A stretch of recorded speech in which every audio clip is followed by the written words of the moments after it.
Glad you should check. So, glad you're here.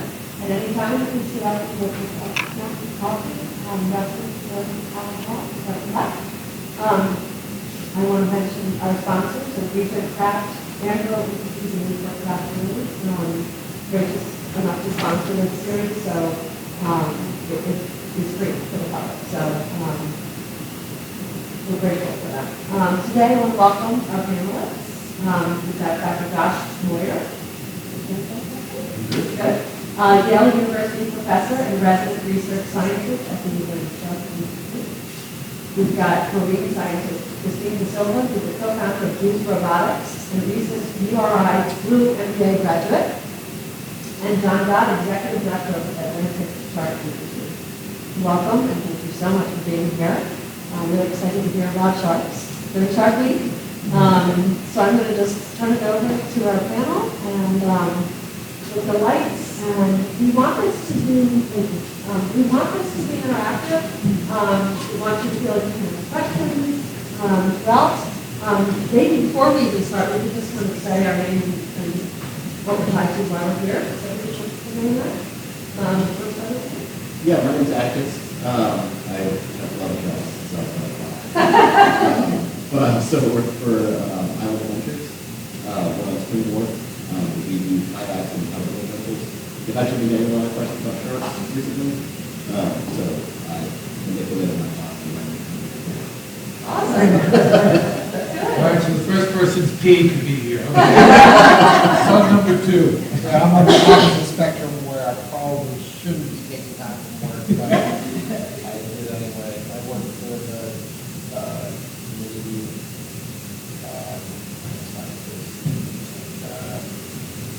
yeah, I live in the middle of town too. I go to Central Point all the time, and I love watching every job too.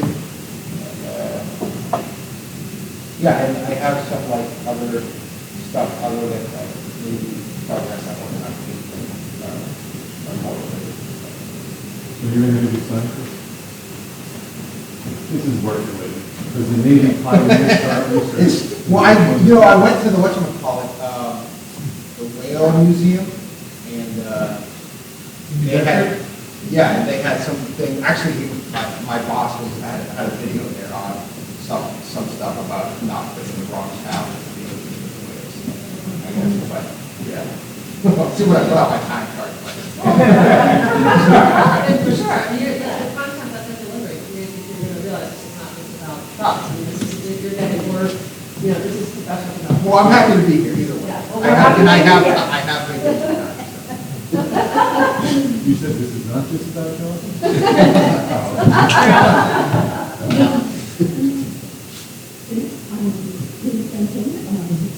Educated early system, and my interest is more highly what get our students ready for the pipeline, to take into the workforce or into higher ed. Robotics and something like so many years. You definitely know what you do. Comes every session. Great questions. Networks really takes advantage of that network. So you can have a French part for that free coffee? She's got a lifetime of free coffee. Definitely. Hi, I'm Julianne. I work for the Chamber of Commerce and I'm located here in Edmonton. And I'm Hopefully we don't know that. Hi, I'm Fran Slutsky. I am a product developer and I'm a professor at Brown. I teach entrepreneurship and have brought much of my interest in the blue economy into my classroom and also into a graduate program that is around technology innovation and entrepreneurship. And I'm interested in anything about technology and what I know about the book on. Although I'm scared of sharks, I'm interested in learning about them. All right. Well, thank you for sharing. Appreciate it. Because, as I said, we want it to be a discussion. It's not just a presentation. It's a great Back to you, thank you again.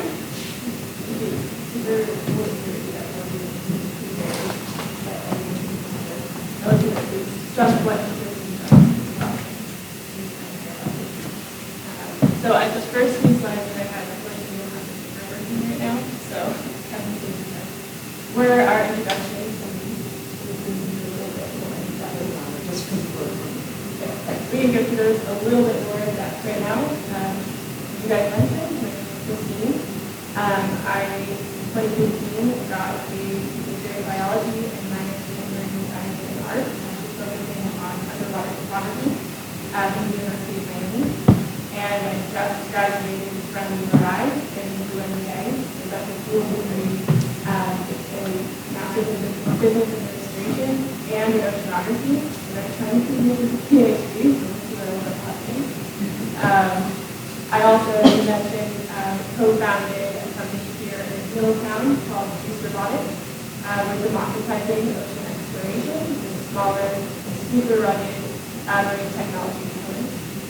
And I'm also a research assistant, an associate with the NGO called the Way. And we've seen anything on charges recently. We're kind of all over it right now.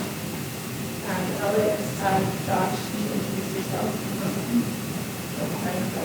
Oh, looks like I have. Right on the slide. I mean, I can introduce you too. That would make me feel even more distinguished. So, yeah, my name is John Dodd. I'm the Executive Director of the Atlantic Shark Institute. We're based over in South Kingstown. But I'm a resident my entire life for a short stay out in the Midwest. So I oversee all the elements of the Atlantic Shark Institute. Josh is our resident research scientist. I'm a marine biologist, as you can see. I began my career studying sharks in the 1980s over here at the National Marine Fisheries Service Lab in Narragansett. So that is where the epicenter is of the government-related programs for shark research, for shark tagging, et cetera. The academic was Dr. Jack Casey, who is kind of the godfather of frankly much of this research today, as well as Wes Pratt. So it was a great training ground for me. I spent a few years there as a volunteer doing all sorts of things, and that really shifted me into how to dry on sharks and my love of sharks, which is shared with the group. Tab taught me at least over 1,000 sharks at this point. We keep going. And I'm actually able to start almost anything with those networks. I'm an advanced open water diver, so I also go into water and interact with sharks and other things. And I'm a member of the Explorers Club in New York City. And so a little bit about myself. I'm Josh Moyer. My educational background, I always tell people I have a little bit of experience in different sorts of institutions. I got my bachelor's degree at a small to medium-sized state school in Pennsylvania, so small public school. Then I did my master's at Cornell, so a large private school, and then I did my doctorate at UMass Amherst, so large public school. So I've seen a little bit of how higher education works in a variety of places. I'm currently a lecturer at Yale, so add that to the list of large private schools that I have experience with. At Yale, I also serve as a curatorial affiliate for their Peabody Museum of Natural History. So I'm in the division of vertebrate zoology there. As John pointed out, I'm a resident research scientist for the Atlantic Shark Institute, which has been just absolutely wonderful volunteer experience for me, because I can work with John to sort of help shape the scientific endeavors that we're involved in, collaborations that we get involved with really interested and motivated collaborators. And in addition to that, I've also served as the chairperson of the Outreach and Education Committee for the American Elastic Society, AES. As Christine will talk about what an elastic is. So she'll give you the rundown on different classifications of fishes.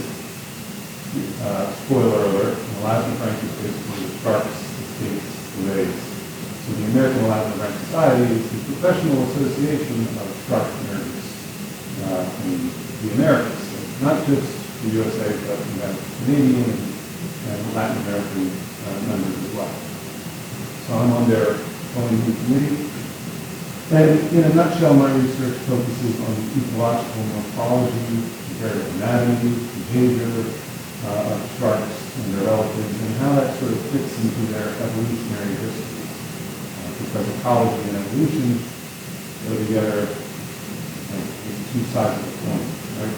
It's through the ecological relationships that organisms have with their environment that evolution starts to go to work and shape them and diversify them. So that's basically what I studied in that time. All right.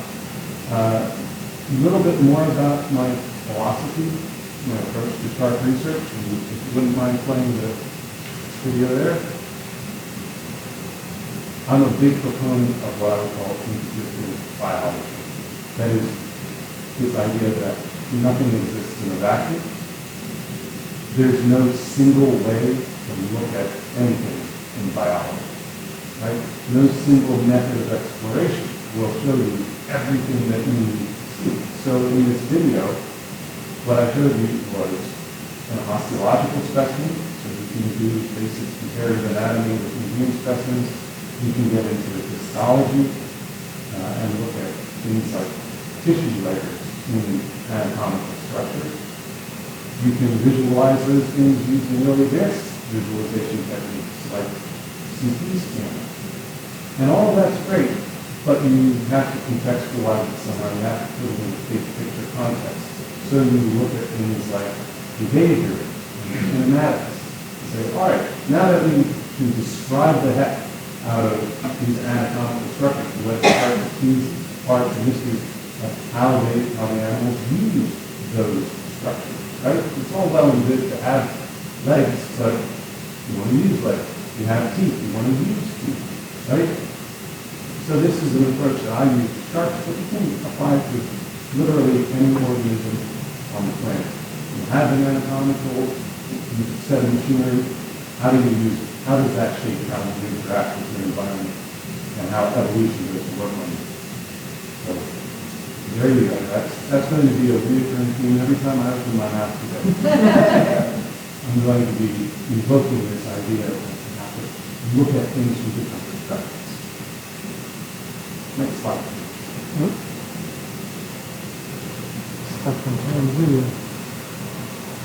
Or we can admire it from a visual. I could watch it all day. So we're going to see you're going to talk about what the officers. I thought that I'd start with just defining how much I use. Because it might surprise me a little bit. But first I wanted to ask you guys, what are some characteristics and features of the shark? What do you think of that? What are some of the all there? What do you think about that? The dorsal fin? Yeah. Good one. Good jaws. Teeth? Yep. Definitely. Definitely have teeth.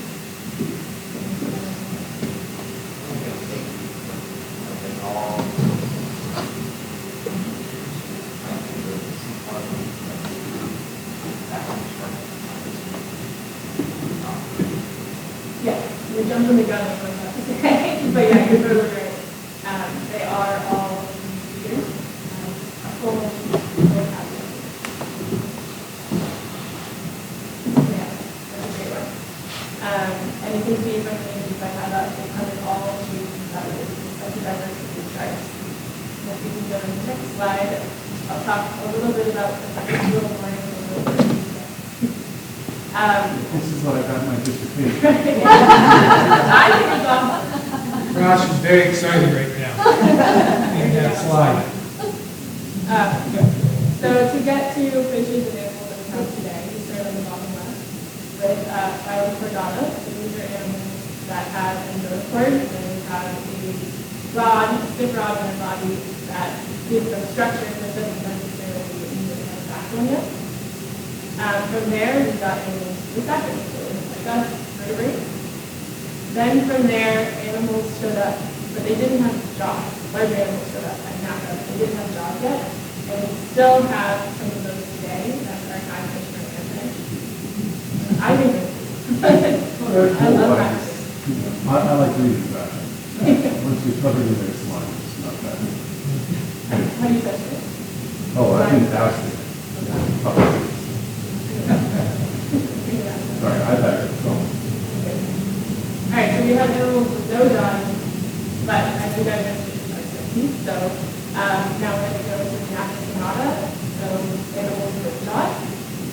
From there, we've got cartilaginous fishes, your convolutions. And then after that, you have what most of the things in the fish, you have the orthoid fishes, oxybuses, which then broke down into low fin fishes and big fin fishes. And if we can go to the next slide, those are fine in your but what we care about are the cartilaginous fishes, which include, as you said earlier, sharks, and things like that. So we're going to look at the convolutions. Go ahead. Does that mean that not all are wolf? So do you have bony fish, shark that has bony fishes, or you have a shark that has bones as well? No. They evolved from ancestors that had some, but they lost it. And then you're getting into some fun stuff. You do not have the time to do that for the fish. Because they're getting the definition. Most of the ones you looked at in humans. We don't have time for that, Josh. We don't have time. But yeah, that's a great question. So as you said, it did evolve from animals that have bones and diseases, but they evolved from having cartilaginous bones. Great question. You want to take it back off the line? No, that's Join the club. Couple reasons, we're not completely sure, right? But that would be that it's like mentioned for instance, bones. But also great flexibility. So,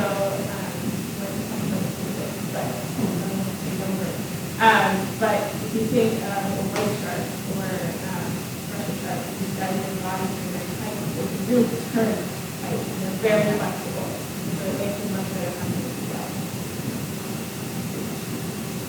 And then on the next slide, we're going to see, not go too much further into this, but take it a little bit further. So within the cartilaginous fishes, we have the chimeras, the holocephaly, and then we have the shark skates and rays, or elastobrays, which ABS, that's what our sharks study. Sharkers and flat sharkers. If you're coming from our point of view, rays is made for flat sharks. I don't know if they appreciate that because we study sharks and flat sharks. And then within the elastobrays, you have rays and skates, so backward and back and green. And then from there, we get our black and white flat sharks. Broken down, can go forever, but it's broken down into the heliomorphs, which are most of our sharks and all our modern sharks, and then the scleromorphs, which are dogfish and a lot of our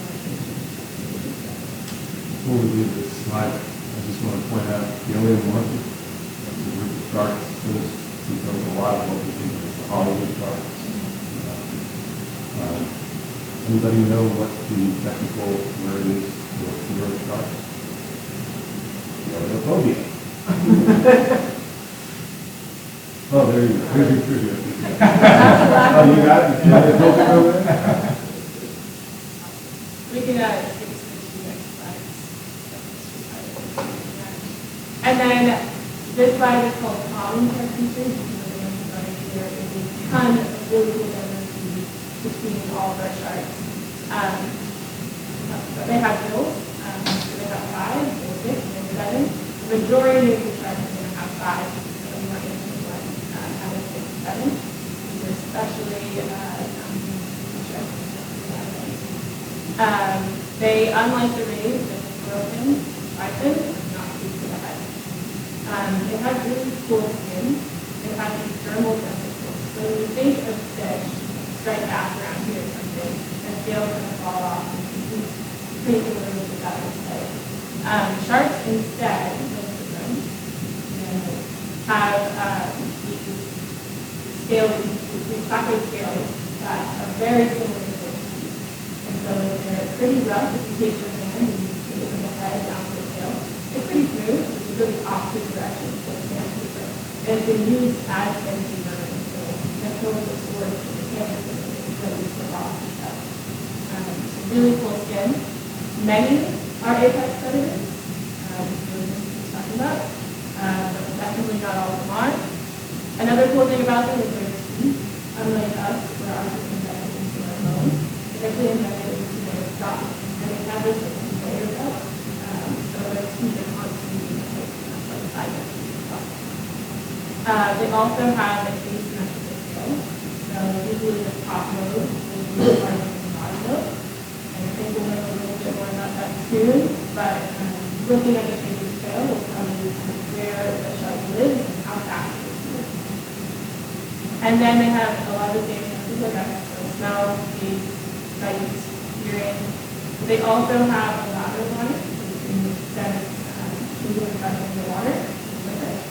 And they also have electroreception.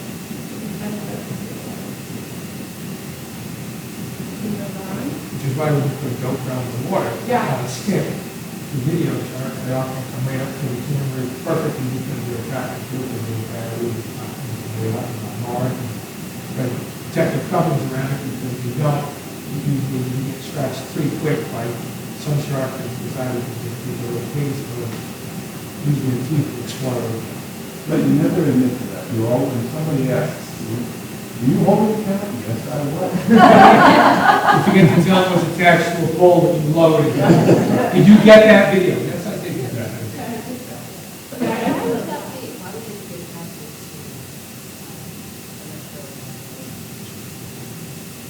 So if you breathe with them, these are the predators. So anytime our heart beats, that's an electric signal we want to hear, right? So they're actually able to sense that. So when people are saying that sense of heartbeat, calm down your heartbeat, yes, they are sensing that, and in fact, your heartbeat can be a little pressure and stress. But also, if you think of hammerhead sharks, they have these really wide septal coil and septal coil. And part of the reason that they have this large head is they have all of these spores, they're called epsilon, and that's what they use to sense electricity. So because they have no surface area, they can have more of these spores and be better at sensing electricity. And one of their favorite foods is stingray. And the stingray is highly advanced. So instead of having to just use their sight, they can also be looking for the heartbeat and the electrical signal of the fish or the prey and finding out the stingray. Well, it's rather remarkable when you see it happen because you'll see this hammerhead shark that's just cruising along. It seems that suddenly on a dime, right back, and then that tighter and tighter, and before you know it, and you see this commotion, the sand comes up, and there's a stingray, it chases on. So it's super impressive, particularly when there's no bait in water. There's no visible sign that there's something there. That somebody that's had that capability, which is really spectacular to see. I haven't seen it a couple of times, just very lucky, but really perfect example. Is that kind of a chicken and the egg scenario where, do you know if they kind of developed a taste for stingrays and that's why they evolved to sense them better, or did they evolve that way, which made them, did they just happen to evolve that way and that made them better at finding stingrays? Do you know what led to the other? I'm not sure. I know so exactly. So, the evolution has a sort of logic to it, right? Yeah. Think of it this way. Anytime you're talking about an anatomical structure, piece of machinery, something that the organism can use. It enables a performance, right? So let's extend that metaphor. If you tool, and I use my air quotes because it's not really a tool, it's part of your body, but it's something to use, right? Let's say you have a hammer. You have to have the hammer before you can use the hammer, right? And if you use the hammer and it makes your life easier, then you say, I'm going to select for hammer use, or this job has determined for me that a hammer is the right tool. And so that analogy can be extended to evolution and say, okay, so you have an anatomical structure, it confers some sort of advantage, that's subject to positive selection. There was this guy who wrote a book about this not too long ago by the name of Chuck Darwin. You could read if you have insomnia. Or if you like me, I'm very used to speed. But anyway, that's sort of the evolutionary model. So, but it's important to understand, and Christine alluded to it, it's not like there's some end goal in the model, right? It's process driven, it's not targeted for some limit of perfection. The question is the shark with the expanded head find some benefit? And if the benefit was, hey, now I can more easily detect food source. That's where evolution can say, hey, do that again. That's that on. Make sense? Yeah. I thought I'd just go through two of my favorite interesting shark facts that really do a great job of illustrating the diversity that we have in sharks. And what I've done here is I've shown the largest shark and the largest fish on the planet, the whale shark on the left. And I included the largest ones that people say are around. And then the second largest fish in the shark is the basking shark, so species around 30 times a year. And then another really large shark that we get, not in the top fish, largest and longest shark, is the megamouth shark. I love this guy because I'm a sea shark, but also something really cool about it is its mouth is in the shark. It has a bioluminescent mouth. Yeah. But looking at these, does anybody see anything common? What do they all have in common? They're wet. They are wet. Well, they live in the ocean. See, I think the I dumb mentioned answer already. so nobody feels inhibited. And the ones at the top of me, They're large. there you They, go. That one, what shark eats like, not fish, basket shark, it's like a solid whale. yeah, you're right on track. So they're also the biggest. So the largest fish on our planet eats some of the smallest things on our planet. Isn't that crazy?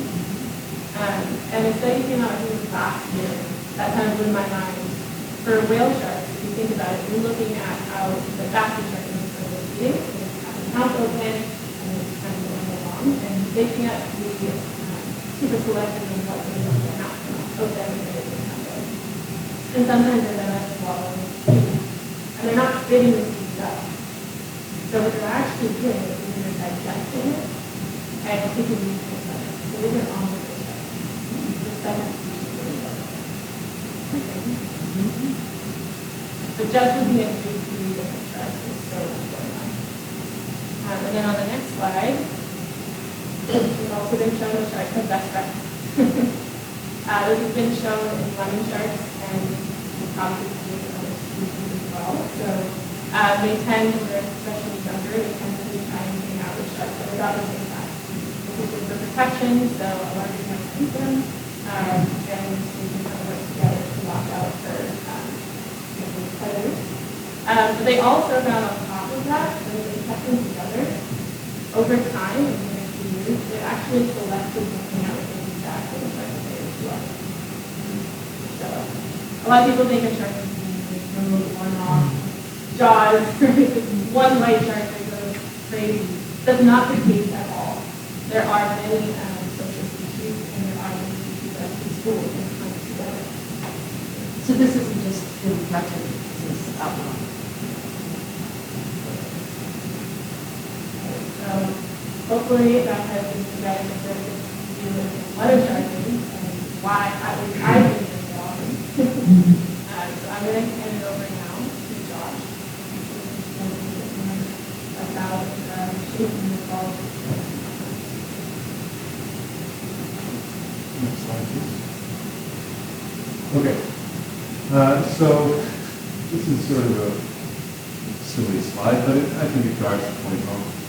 The title, Looking with View Eyes, and this is something that I shamelessly stole from my master's project by the name of Dr. Willie Venus.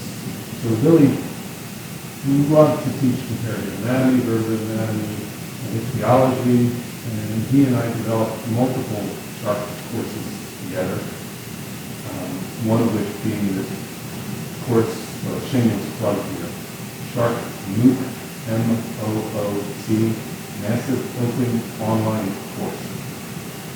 So you can go and Google it, find Shark Week, and it's basically an intro college level shark biology course. And we walk you through shark evolution, systematics, taxonomy, and then we transition into anatomy, physiology, neurobiology, behavior, conservation, human interactions, fishing, all that stuff. So it's something that we're really passionate about. We've had over 36,000 people from 170 plus countries take this course as it was launched in 2016. And it's free. That's the big selling point. We're not selling anything, it's free. But anyway, so really that's a little shameless plug for what we did. But he was the one that I worked with to develop that. So he and I developed it, and one of the things that he kept saying is we need to get the students to look at things with new eyes, so from new perspectives, right? It's so easy to take things for granted, like what you see in the mirror when you look in the mirror, right? But if you think like a biologist, you can look at something that you've seen every day and find new aspects of it and say, what's the story behind that? So I put two pictures up here. One's a blue shark that was feeding on a piece of bait that we threw out. That was from 2 years ago, about 25, 30 miles off the coast of Rhode Island. So that's a local species right there. And you can see right where the arrow is pointing, it's got this eyelid coming up. We call that the nictitating membrane. And many, not all, but many sharks have that. And sharks aren't the only animals that have a nictitating membrane. Lots of animals do. If any reptile enthusiasts do, good. But anyway, you can see nictitating membranes on a lot of critters, but sharks have really pronounced nictitating membranes. Okay, now when I look in the mirror, that's my beautiful brown eye right there. Notice that arrow is pointing to a little structure that looks like a thin sheet of paper right in the corner of my eye. We all have that. Nowadays it's called the lithosemimax. Fancy name for the structure that we inherited from the same common ancestor about 250, 400 million years ago. 400 million years ago. As the shark inherited its nictitating membrane. So we would say that those two structures have a shared evolutionary and developmental origin. So we have a word for that called homologous. So we say, yeah, we actually have a nictitating membrane, we just don't use it, and we don't call it a nictitating membrane anymore. So that's an example of what I mean by looking at something with new eyes. Right? You start to see things from different angles. So bear that in mind, and we go forward. Next slide, please. So one of the exercises that I like to do with my students is I challenge them and say, okay, with this seed planted of looking at things with new eyes, learn how to read a shark, right? You should be able to look at the body, and if you get the logic of evolution, and if you get the form-function relationships, you can begin to infer things about the evolutionary significance of the structures. You can also learn a little bit about the ecology of the organism, right? So it sounds simple, but you've got to train yourself to think of things this way. So I have an example for you, a challenge if you want to think of it. Consider the shape of the tails of a short-fin mako shark and a nurse shark. Don't worry, I have a video, so you can see that. I'm not going to do an interpretive dance. But just as you watch the video on the next slide, think about how the shapes are different, how they're the same, and why they might be different, but what might also account for the similarities. Make sense? Cool. Next slide, please. So here's our mako shark. That's another local species. And we look at the tail. There we go. Isn't that pretty? Notice that the top and the bottom are about equal size. There's our nurse shark, tropical species. All right. So it sounds like a simple question. What's the difference? Are they shaped the same way? How are they different? Yeah, maybe kind of a symmetric form allows you to go faster straight. I mean, particularly when they go like a back or something. And then having not kind of on that the second one would be that's maybe makes it better going up and down or something instead of pushing left to right and go faster. So they can, like the second shark can go up and down and back easier, but when they go start can go straight line. So you zero right in on a form function equation, right? So the form, the shape of the tail must correlate to a function. Okay?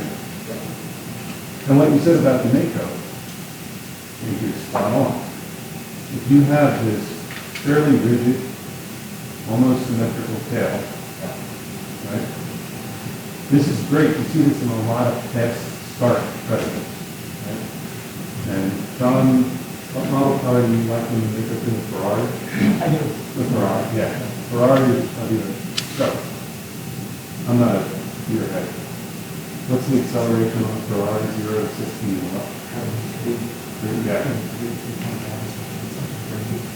So, really fast start. Mako, also fast start. And you find that, because if you think like Newton, right? Isaac Newton, reactions, people in opposite reactions. If you have this broad surface area and you push it against the water is going to do what? Push back, right? What has more mass? All the water surrounding the shark or the shark? Well, all the water has more mass. So what's going to move? The shark's going to move relative to the water. Make sense? And if you're pushing against it and generating a lot of force against that water because you have this big rigid tail, guess what? You're going to move fast. Fast start shark. But that nurse shark, you can see how the tail undulated, right? Okay, not so good if you want a fast start, but really good if you want to conserve your energy and just propagate a wave down the length of your body and cruise. Okay? So, what we just did there, we looked at the form, we looked at the function, we took a little bit about what we know about how the world works, and we applied it to the anatomy of the shark. And then we inferred something about the ecology. How does the shark move in its environment? Right? So this is an example of that form-function relationship, ecology, evolution, UI, all tied to something that I think is a relatively obvious striking feature of these sharks. Next slide. Well, nice to do that. I don't know, but we can never watch the Mako too often. I mean, it's huge. There's jerky nurse sharks on the other hand. No offense to the Floridians. Take that photo there.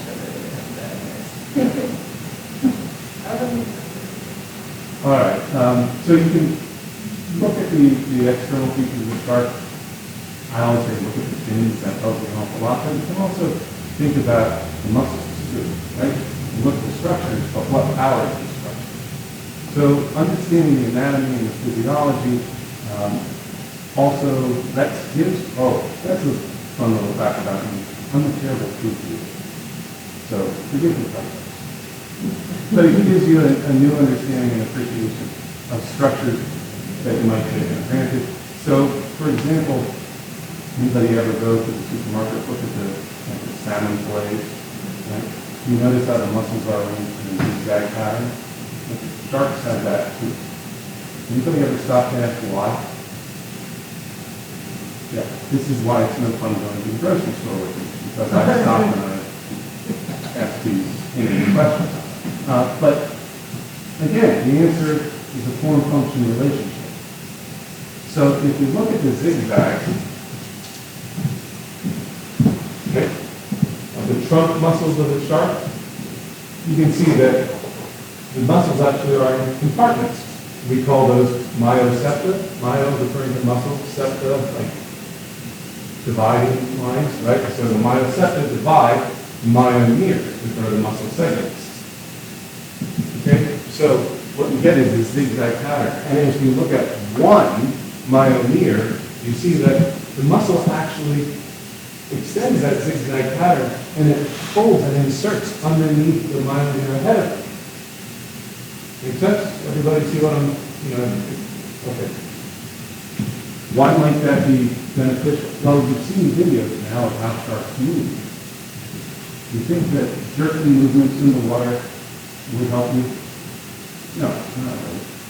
But if you have a muscle that inserts under the muscle ahead of it, and that one inserts under the muscle ahead of it, you can propagate that wave down the length of your body much more smoothly.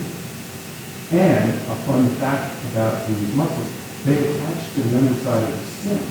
So when the shark bends one way, the skin gets stretched, and the skin has these collagen fibers running through it. Anybody ever play with a finger trap? Right? You know the orientation of those fibers in the finger trap, they sort of make the crisscross. Guess what the orientation of those collagen fibers is? They crisscross. Right? So as the shark stretches those fibers, as it bends on one side, you have a whole bunch of tension. As it moves its body and undulates to the other side, it releases the tension and it helps snap back. So the skin is acting like an exotendon. It's actually conserving energy. It's reducing the amount of energy that the shark needs to put in to return back to the midline before it can swing its tail to the other side. Does that make sense? Yeah. Now, if you like my students, this is usually where you start to glaze over and say, well, what's the significance of that? The significance is you spend your life swimming through the water. You need to conserve energy. Right? My challenge is go swim a couple laps in the pool. You're going to get tired. Imagine if you had to spend your entire life there.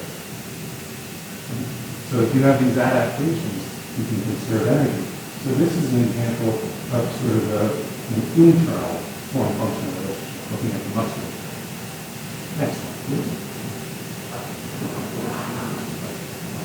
I'm sorry, so yeah, so human muscles, you ever look at a classic anatomy book or a health class diagram of the human body, sort of the right? So we have three kinds of muscles. We have smooth muscles, cardiac muscles, skeletal muscles. Usually the skeletal muscle that we think of like our biceps and biceps, right? So you have much longer muscle fibers, right? And there are absolutely pieces of connective tissue that divide muscles, but it's not arranged in that zigzag pattern that you see in a lot of patients. Yeah. All right, so here's another challenge for you.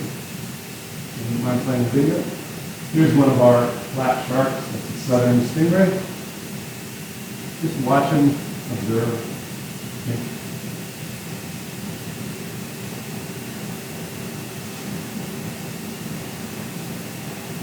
So you saw how that was moving and what it was doing and how it was shaped. And then here are two shark species, a nurse shark, and then one down in the bottom left is a bull shark. So my question to you is this, and there's no wrong answer because it's really not a question. Come on, you tell me the question.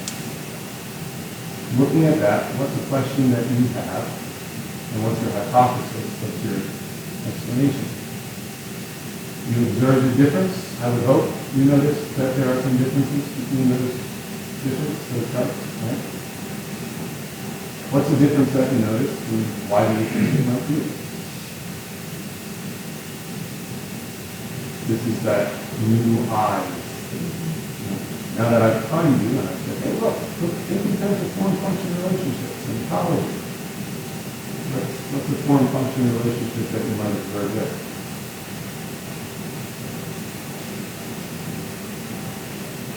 Well, let's start with what was that stingray doing when we first saw it? Coming out of the sand. Yeah, it was just sort of doing this, and you saw how it was displacing all the sand. Yeah. Where's the mouth on this thing? On the underside, right? Yeah. So if you just place it, what lives in the sand?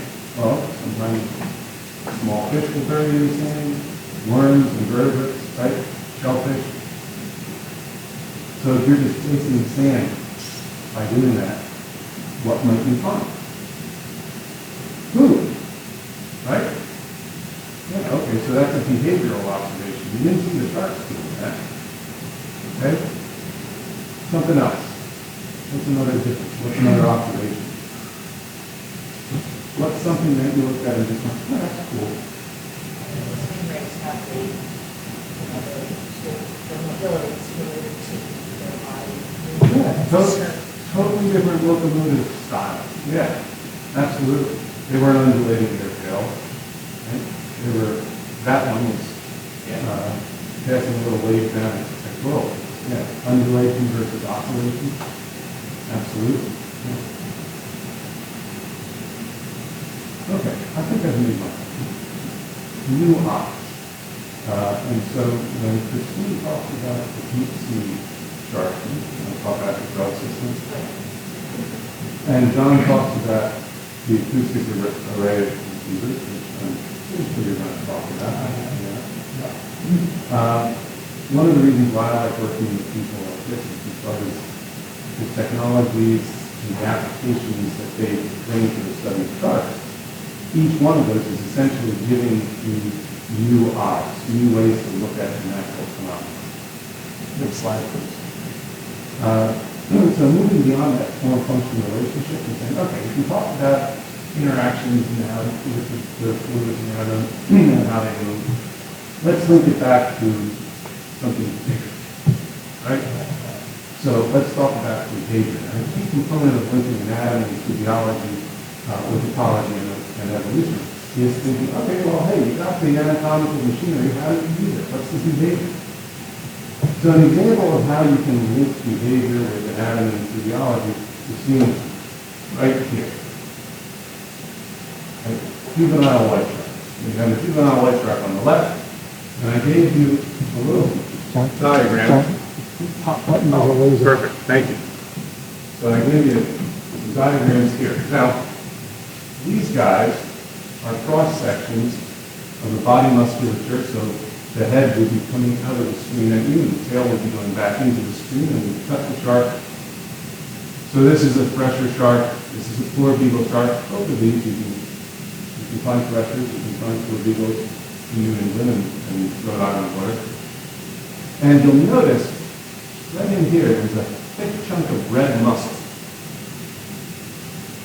When you're cold, what do you do? Right? Muscles contract.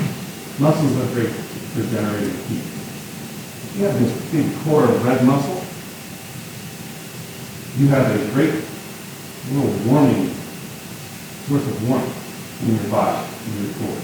So in fact, juvenile white sharks are one of only 6 species. And I say 6 because just last week a paper came out saying it looks like the basking shark might also be able to do this. So up until last week I was at 5. But now there's a debate, maybe it's 6. But still, 6 out of 535 species of living sharks. So 6 of them have this kind of muscle arrangement, and they can generate body heat, and then they keep the heat. They're endothermic, like we are. We maintain our body heat. Right? But a juvenile white shark, despite being endothermic, spends a lot of its time on the coast. The adults, they'll go out, they'll dive really deep, they'll spend time in the open ocean, and yet, juvenile white sharks, next slide please. If you look at the Western North Atlantic, this is a map that I redrew from, you remember John said, Jack Casey and Les Pratt, right? These are the guys that worked at the Apex Predator program in Narragansett. So they had a paper where they looked at all the occurrences of white sharks in the western North Atlantic, and each one of these dots is a juvenile white shark. Right? What do you notice? They're all on the continental shelf. They're all relatively close to shore. Where are the waters warmest? Continental shelf, or down deep in the open ocean. Hopefully it's in the shelf, right? But you say, now wait a minute. White sharks are endothermic. They should be able to go into cold water. Well, they are. But if you're a juvenile white shark, do you have as much of that thick red muscle as an adult? No. You're going to generate heat, but you do have some red muscle, but are you going to be able to hold on to it as easily? No. There's something called thermal inertia. That is what happens to the thermal energy. Right? So if you are a juvenile white shark, you're not going to have as much thermal inertia. You're not going to keep as much of that thermal energy that you generated. It's going to be harder for you to hold on to it because there's not as much mass there to trap that heat energy in. So these juvenile white sharks say, well, until I get nice and big, this is where I'm going to hang out. So this is an example of how you take anatomy and physiology and you can use it to explain behavioral patterns and distributions and movements of different members of the species. And that's one of the reasons why John's and the ASI's acoustic array and Rhode Island DEM, they also have a very respectable acoustic array in Rhode Island waters. That's why it's great when they can tag a juvenile white shark because it helps to fill in this map and show you what the distribution is. You tag a shark that swims by a receiver, you say, hey, the shark, the juvenile white shark, must have been here. Right? So as, I won't steal John's thunder here, I'll let him talk about that, but I'll just sort of ease into that by saying this, if you see one of these shark research buoys out there marking one of the ASI receivers, you can look at that with the new eyes that you got today. And this is helping to fill in not just, where are the sharks, but the entire natural history of white sharks. And for me, you still got a couple minutes. Okay. Is that what there's more sharks coming up the East Coast and down the Cape? Because I'm from the Cape, so it's like... So you're up here, and you'll notice, look at the distribution in here. This shaded area, the New York Bight, that's where a lot of the juvenile white sharks are, and historically. And there have also historically been a number of juvenile white sharks up in Rhode Island waters. By the time you get to the Cape, look how few juvenile white sharks are. Now what's not on the map is adult white sharks. Right? Right. What did you have in these white sharks? Seals. So there's this interesting thing that I didn't talk about in the interest of time. Believe it or not, this is my research lecture. But there's something called an ontogenetic. So over the course of your life history stages, ontogeny, there's an ontogenetic dietary shift in white sharks. Juveniles will go after dogfish and smaller fishes and things like that, of which there are many in shelf waters, right? The adult white sharks are the ones that are equipped with the machinery to take on and tangle with a seal, which is not a trivial task. I mean, seals, they're not to be trifled with. So that's one of the reasons why I say, if I were to map all the adults would spend a lot of time up here. Right? Now, do they pass through our water? Sure they do.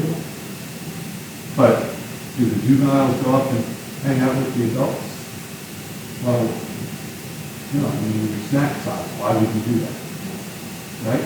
Your food is here, the adults' food are up there. Something that we think about this. So being from Utah, we know that most of the schools are founded on the ocean side.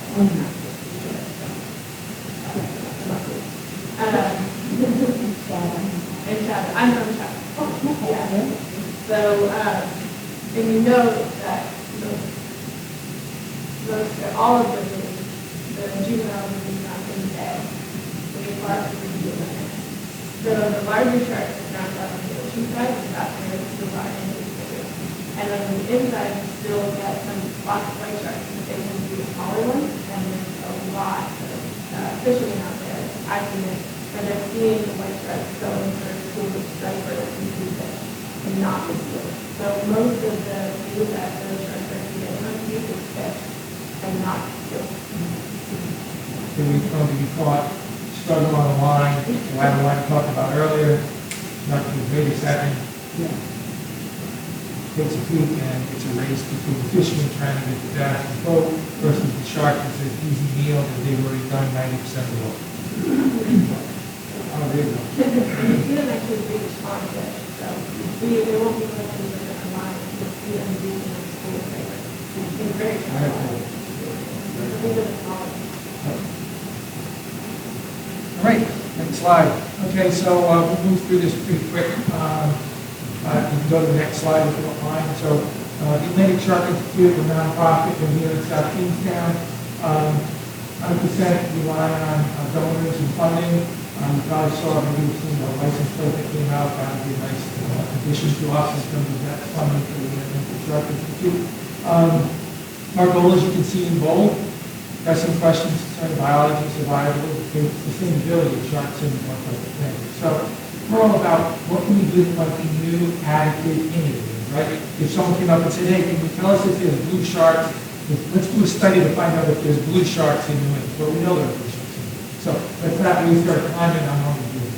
If someone wants to know, hey, wait a second, let's talk about lesions in the eye of the sharks, or how it might affect their vision, or how common are they? Okay, well, let's think about that. What do we have in the literature? What might we know? What might we not know? And is that a place that we can drive value, determine something new, add it to the literature, learn from it, and build on it? So for us, we're all about innovation and trying out to be duplicative in terms of what someone else may have done or what someone else may have been doing. It makes people like Josh and our research advisors more important because they are in the field and they have a lot of interaction with a lot of other researchers and scientists to make sure that we're not doing something that insert name here in North Carolina is already doing, so that we can all make sure that we're moving this evolutionary needle and what we're trying to learn together. So we co-lead some projects, a number of projects we lead, we co-lead, but we also collaborate.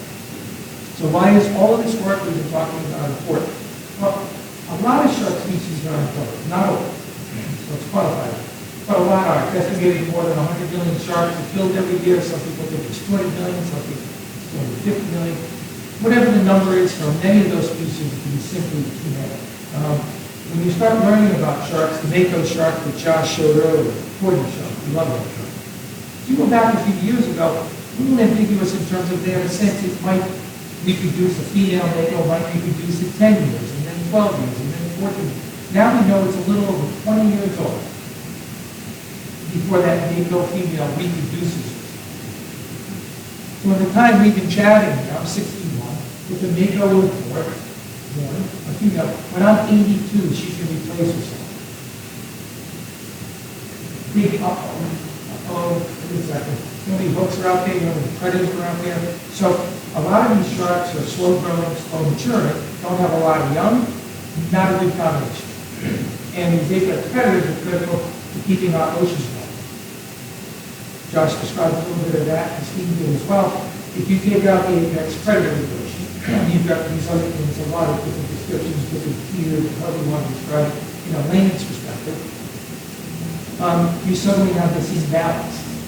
You know, you oversimplify it and say 10 apex predators, 170 predators, 1,000, all the way down to plankton, microplankton.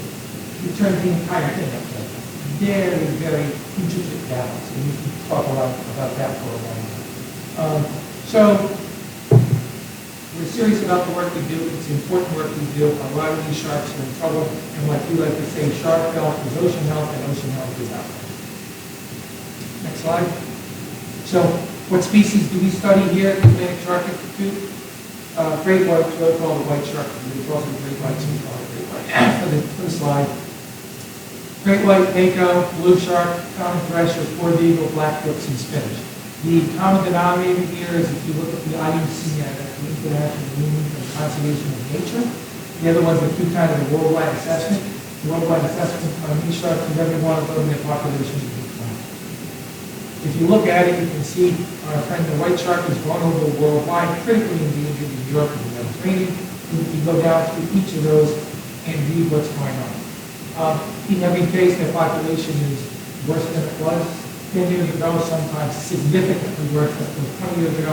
This is a part of the reason we like to do work on these 7 species of shark. And the black-tipped and spinner are new sharks for our region because of the warming water temperatures. If you go back 20 years ago, you don't see black-tips or spinners, but as our waters get warmer, guess what? We also have new guests that come in town, and we have to hold another can of worms, so to speak, which is what are they doing here, how many are there, how they might interact with this environment, what they might do with competing with other sharks, could those other sharks stay, or do they now move north? So there's a lot going on with this ocean temperature and environmental change that we're seeing. Acoustic receivers, as Josh touched on, basically the bottles are at the side of the current. Anything that has an acoustic tag in it, we will pick it up definitely at 600 yards, all the way up to about 1,500 yards. It is not restricted to just sharks. If someone in this audience is a turtle researcher and you put acoustic tags on turtles, we will pick that up. If you're working on sturgeon, striped bass. So it's a really nice array that we have because in 2019 there were no receivers in the state of Rhode Island. 0 acoustic receivers. Now we're over 40. And what's really neat about this is, of course, we get to track all the shark movements and what's going on with our research and others. But really, we also get the occasional call from a striped bass researcher down in Chesapeake Bay who called and said, I am delighted because they put up receivers across the Chesapeake Bay. They call it gating, right? So they got the striped bass, they put an acoustic tag on it, and let them go. Well, guess what? That striped bass never showed up. So if they caught 10 strikers or 20, 50, they presumed that striker died. Because they knew if it got outside of Chesapeake Bay, they had all these receivers that would pick it up. Guess what? They didn't gate it well enough. And there's a bunch of strikers up here that are alive and well that they thought they killed in this time. So they're really excited and delighted that now we've got this data that we should incorporate to say, hey, by the way, here's what's going on with the strikers, here's all the numbers that go. So it makes these acoustic receivers, these arrays far more valuable than just the Shark Institute and far more valuable than just sharks. And here's a depiction of where all those are. So I'll turn around so I can look up here too. So you can see we're all around Block Island. So the red ones are the Atlantic Shark Institute, the blue ones are the Rhode Island Department of Environmental Management. The red are all ours. So you can see we've circumnavigated Block Island, which is why you hear all about the white shark collections around Block Island. This is one. The blue, you can see there are a couple, that's New Harbor at Block Island, so DM put a couple there, and you can see we're right up to the tip of Fisher's Island, New York, Watch Hill, a couple south of Esquimalt, that area, and we run along the coast. So this is really neat because in 2018, as you can see, none. 2019, we put out 12, now we're up to 43, so we are getting some really called fine scale movement, broad scale, large fine scale movement. So we're getting some really fine-scale movement of what's going on in the state of Rhode Island with a lot of things, including sharks, particularly around Block Island, because we will get a white shark that will pick up at one of those red dots, and then an hour later we'll get another red dot, and an hour later. So it's kind of cool because you can see the movement of what's going on. Next slide. These are different tags we deploy. Not going to go into too much detail, but I would liken this to a NASCAR pit system, and this is why. Josh was out this week, ran into some mako sharks, ran into hammerhead sharks, different sharks, right? Well, we don't have a study with it. So guess what? In this smorgasbord, we might put the one on the right in, it's free, it's the fishery service. It's got a number on the capsule and it's got a number on the card. You mail the card in, and you say it was a hammerhead shark, here's where we caught it, here's the date, here's the time, here's the location. It goes in, if somebody catches that shark in a month or 2 years, they cut that off, they mail it in and say, look where we caught it. We caught it in Florida. And we get to say, that's pretty cool. It went from New England to Florida. But because we don't work on that shark, we don't have a specific study that, we would never spend $400, which is the acoustic tag right next to it, which picks up on all those acoustic receivers. We would never spend $4,000 for the next tag, per tag, which is going to tell us everything that shark did, up and down the water column, water temperature, location, and we can track that. And when that tag pops and floats to the surface and transmit all the data to the Argo satellite system, we can see everything that shark did. And then, of course, the one on the left is called the spot tag. We attach that to the dorsal fin, and every time it comes to the surface, it goes up to the satellite and says, here I am. So when we go out, we don't say, oh, we're going to put all 4 of these tags on a shark. We never do that. We don't have the money to be responsible. That's why I liken it to a NASCAR pit stop, because if a blue shark comes up, and it's a 6-foot male blue shark, which is common here, we're going to put on the tag on the right. Or if we fill up a shark, and it is a young of the year, maybe a newborn white shark or a juvenile white shark, different. What are we doing with that study, and what are we going to deploy based on what we're trying to learn, what questions are we trying to do? So this becomes sometimes a little bit of cluster, because you're like, oh, no, it's a female, it's a male, it's big, it's small, it's this species, it's that. That's why you like to go and have all these things that are useful to us depending on what we might run into. And here's an example of a spot tag.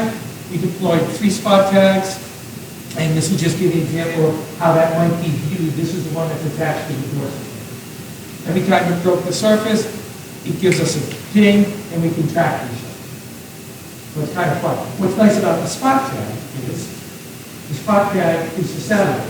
The acoustic tag that I showed you, that's for the acoustic receivers. Here's the problem with that tag.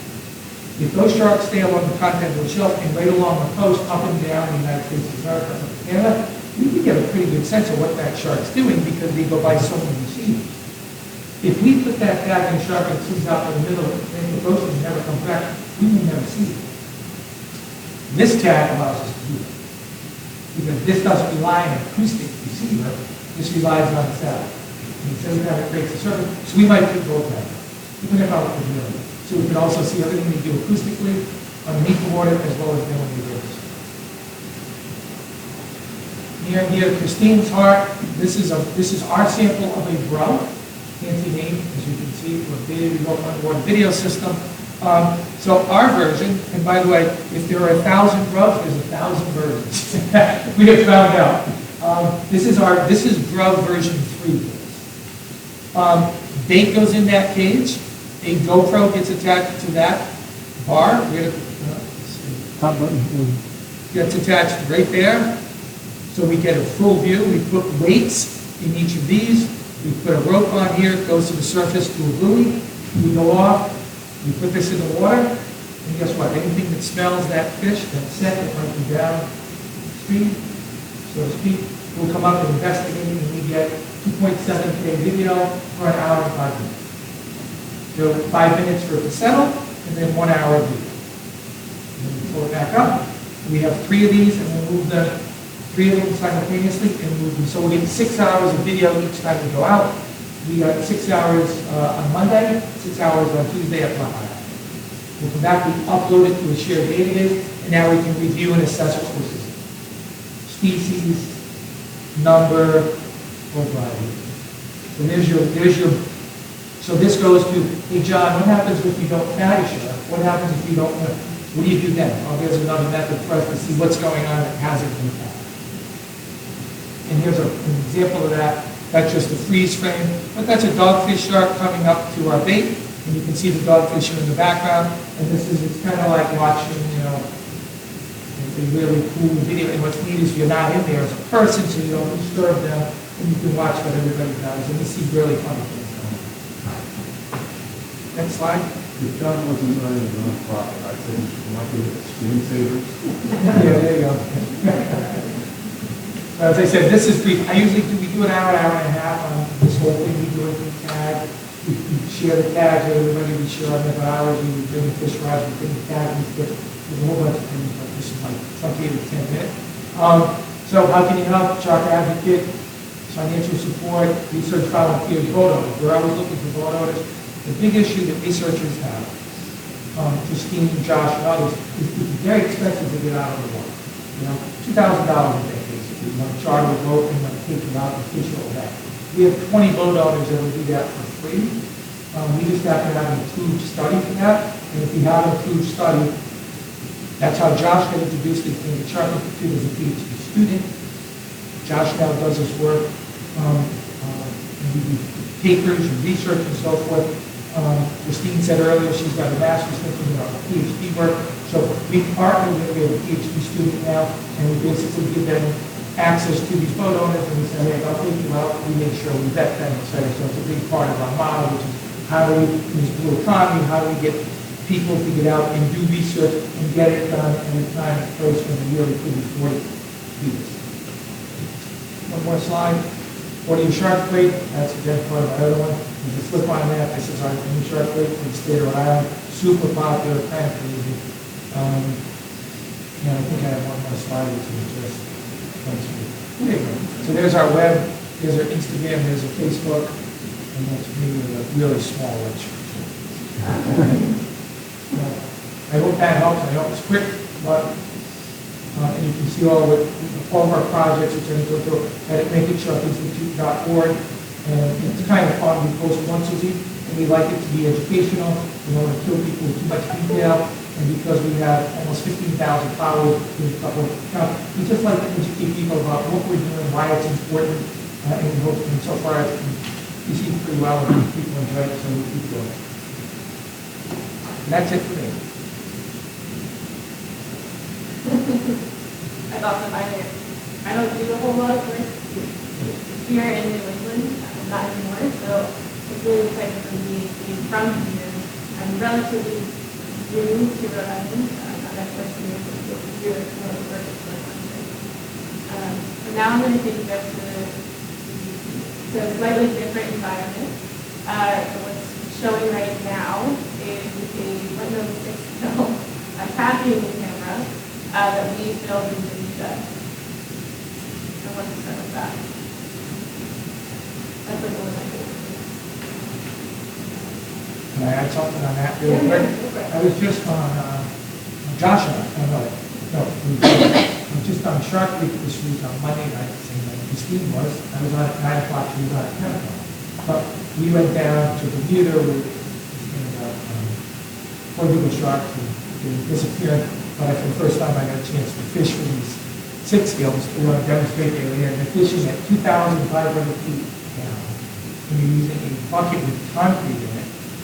Crazy scene with a huge line that hooks at the bottom, bringing it up on a winch, and it takes 20 minutes to come up. And we've got a couple of these things, and it was really cool. I'd never seen one before. Very prehistoric looking. The eye, the structure, the dorsal fin position, just a lot of super cool stuff, which I don't get exposed to because we're doing all this shell stuff with these common species with Christine and her work and her expertise is this. So for me, it was a huge treat.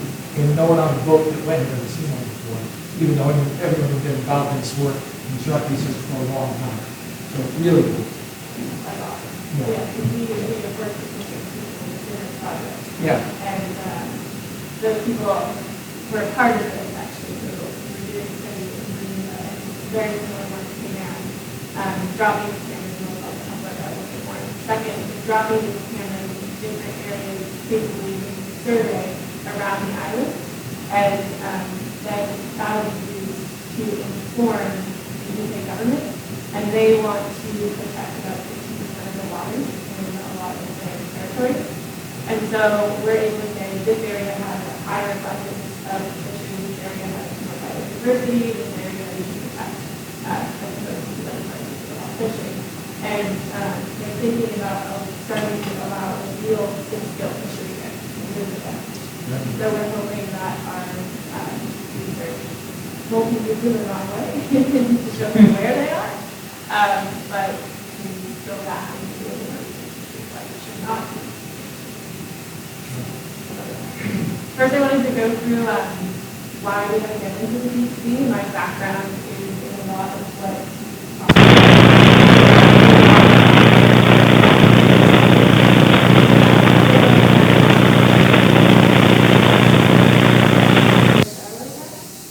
but a few years ago, Dr. Austin Gallagher, working for Relief Engage, that I work with, he put a camera tag on dorsal fin of the tiger shark. And it did this when it was about 15, 20 feet of water, sandy, seagrass, bank, super clear, super sunny. And we wanted to be a couple hours battling on that.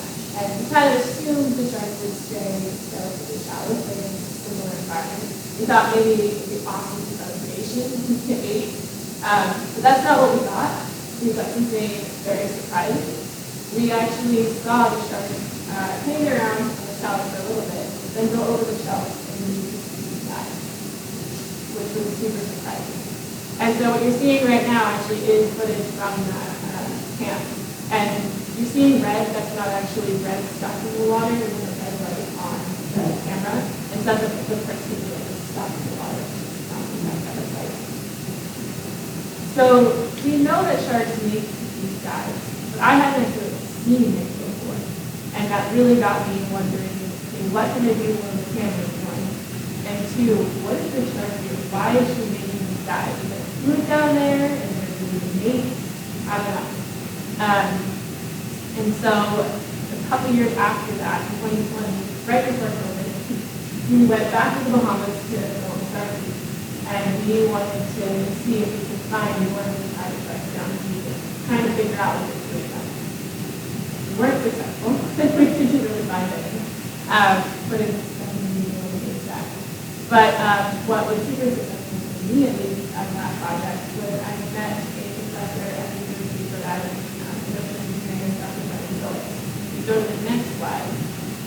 What he did is he brought his kid version of a brother, the Faded in the Underwater video.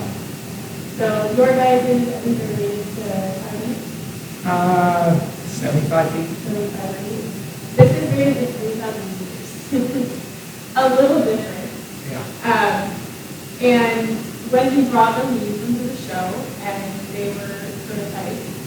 And I just absolutely fell in love with them. And most of the footage that came out too. So Brennan and I got talking, and he was like, well, you should just move to Rhode Island. you should do the Blue VA, which I know. And you should meet my friend Matt, because you should start business together.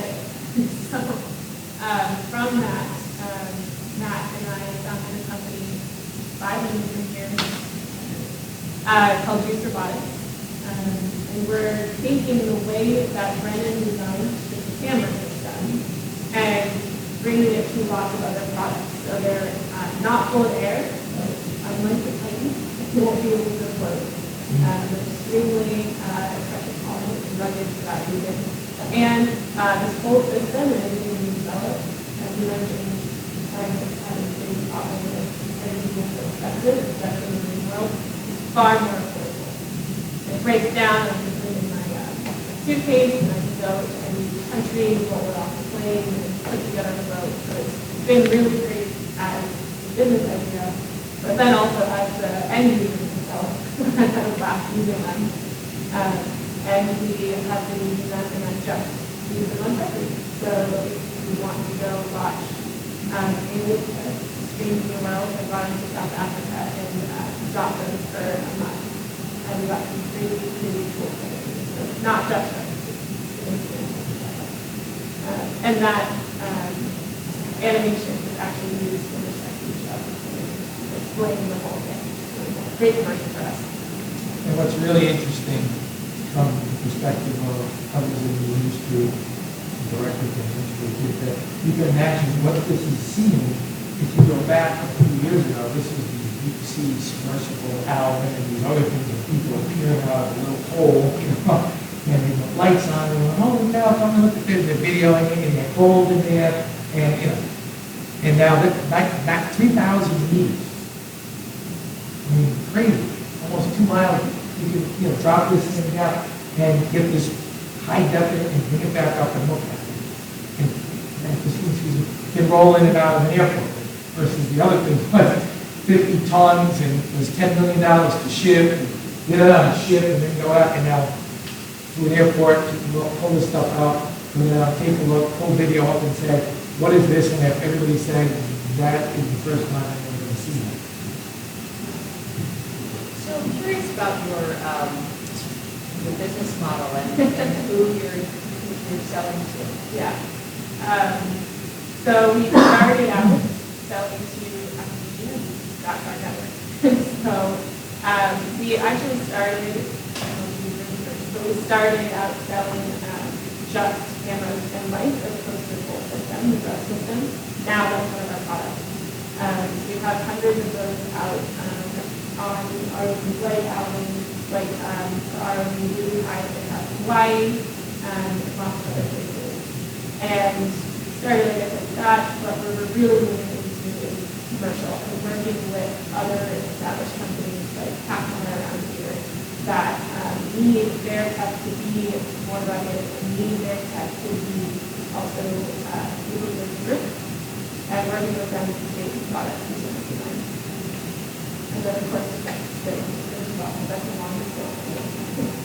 And what's the cost? So it depends, so they have to be a little customizable. Most of your DC cameras today are going to be between like $5,000 to $100,000. We're selling ours right now, just the base package, for about $1,500. With the camera. Just the camera itself, yeah. So, but this whole system is not $1,500. The camera itself is on the system. You said they're rugged, so Yeah, so today, if you want to use your GoPro and you want to put it underwater, they're slightly larger now. But you have to take it and put it in a housing, right? And so in that housing, the deeper you go, they have to be very, very thin metal. And that not only makes it more expensive, but it makes it a bit more fragile. And they also typically don't use to get the shape. Because once you go down to PVC, and I'll cover this a little bit more, there's just so much pressure. And you thought it was going to be the first place. So what we did is instead of saying, yeah, we have to put this in a housing and it has to be a cylinder, what we did is we're modding it. So we're taking the electronics of your GoPro or whatever and putting it into the block on the top. And on land, putting it under extreme pressure so that it removes any air from the system. So now you basically have a block of plastic with the camera inside of it. And so once it goes down, it won't have any motion, so there's no air in it. And I literally do this with my interns sometimes, and my kids are like, are you sure? I would never drop the housing in the handle for great video, I'll have it. But, so in that way, I don't have a problem with literally popping in the technology for the market. It's been really freeing for what we get done. You know, and with our rub stuff, we would not do that. We would go rub, we put it in a case in a housing, but it's what you buy from GoPro. And you have these tolerances for depth. So we're out at Rock Island, primarily 45 to 60 feet equals.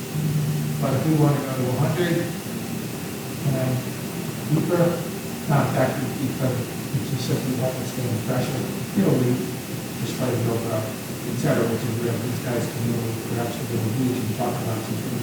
We want to do a little over 100 feet, but right now the tools that we have available to us are packed. So is there other data left down there? Oh yeah. How do you do it with video, but what other data in that difficult environment with lots of pressure could you collect? Yeah, so because this is a frame, we do attach other countries at a time. We didn't do that for sure, because it was okay. But we put these on, so that'll give us temperature and humidity depth, which is great. But we're talking to other companies in the right sensors, and again, putting it into the design, and then they can then attach that to anything they want. But right now, we started with video, but you can theoretically do this.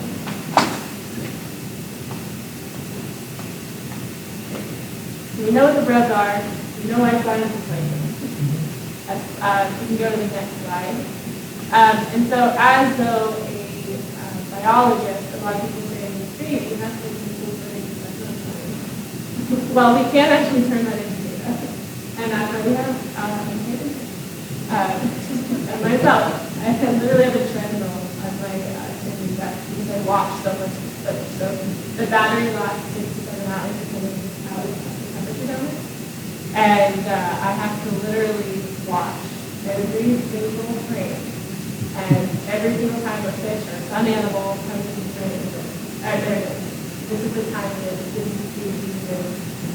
Oh, now there's 2 of them, there's 3 of them, right? And then, okay, I do that one again, and it was 6 individuals. What's that? And then I go down rapidly, and I go back in, which I just have to laugh at, but that's why we have to my house to walk on too. And so this is just like an example of some of the things that we can get not just and this one shuts down. And so this one I just threw in because this is one of the first times we used the breath in the Bahamas. And you hear us playing. Oh, this is why we got to do more drops. Oh, wow. Beautiful. That is beautiful. Oh, and look at the lobster behind him. Yeah.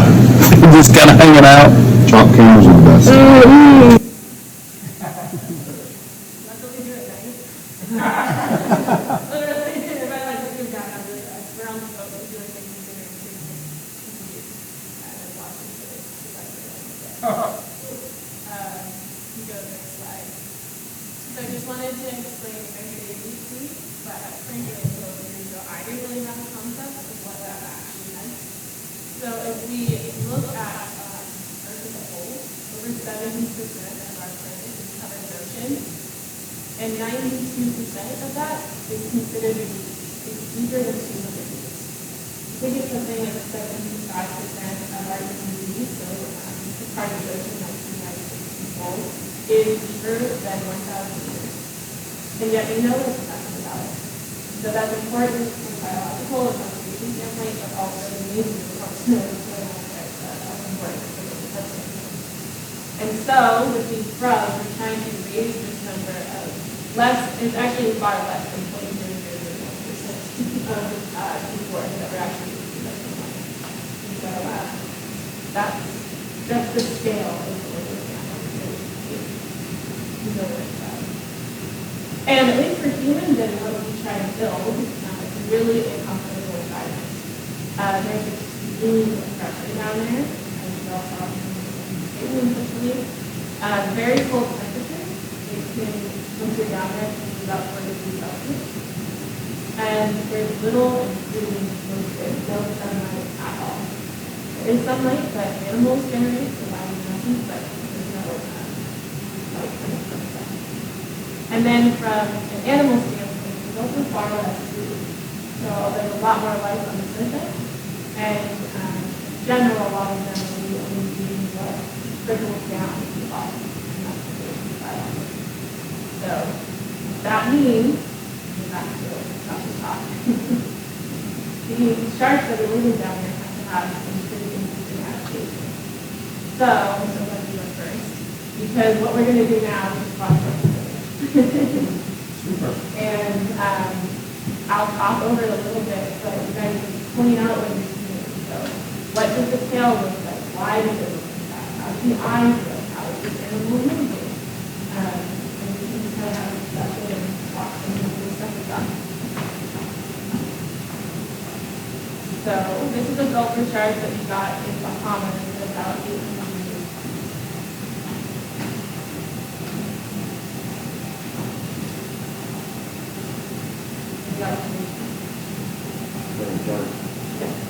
Totally. So the darker color has the camouflage in it, like the pattern. Very slow. Yeah, very slowly. this one into what it's doing right now. There's not a lot of light down there. And look at that eye, it's kind of glowing, looks like at least. And the shark was, you can see them just awful, bumping stuff. Even though we have a light in the camera, they don't have great eyesight. They don't really need to. And so you'll often end up within a bunch of them, like getting into each other, or maybe into like or something.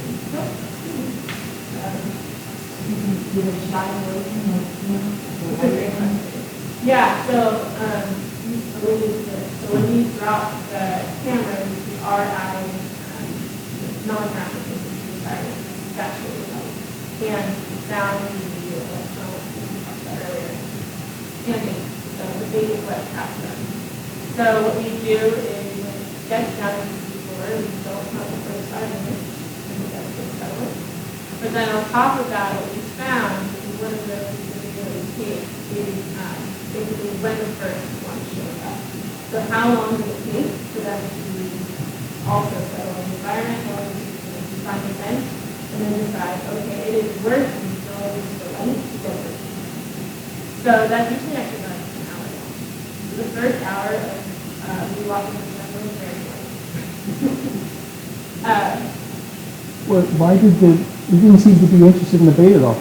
So I also find if there's not a strong current down there, and this is me, this is not proven that it's my anecdotal watching videos, that if there's not a strong current, it takes them longer to find it because it's not as obvious, they're not following the scent trail, and their eyesight's not going to cross it. So they'll kind of bundle around the soda if you find it.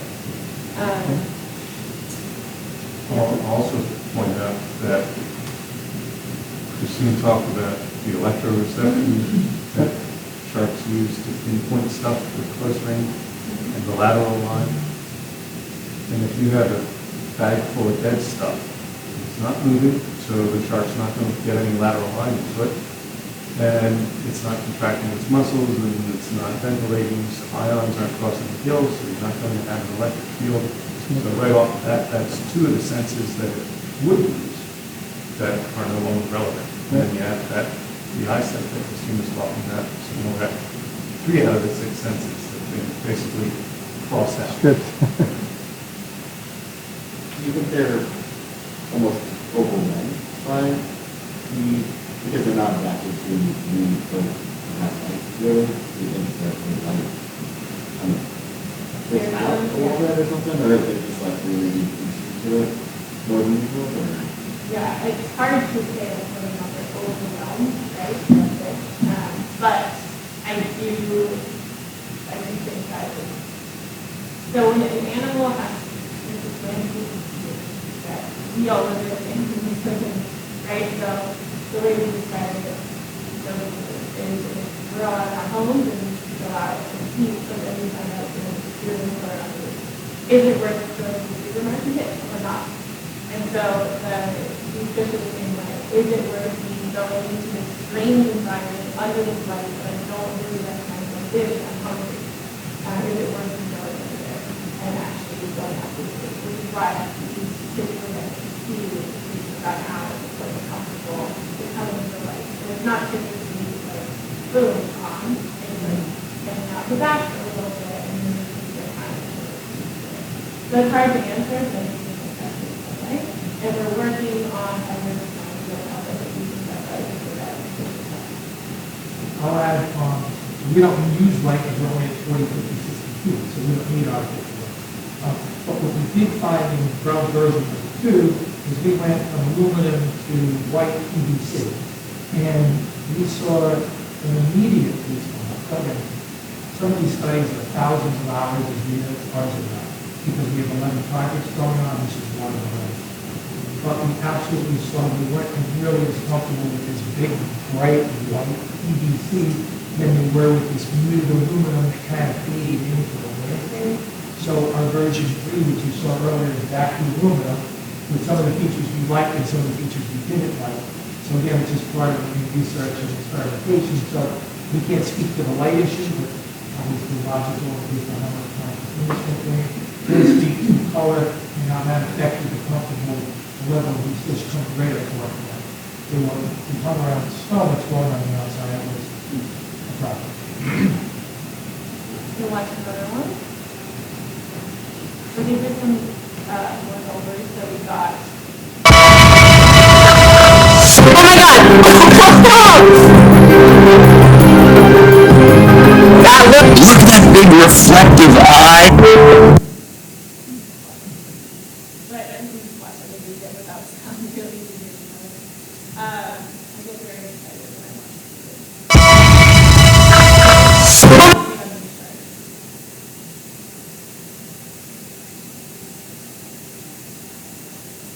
We're excited right at the beginning. Getting up to big eye.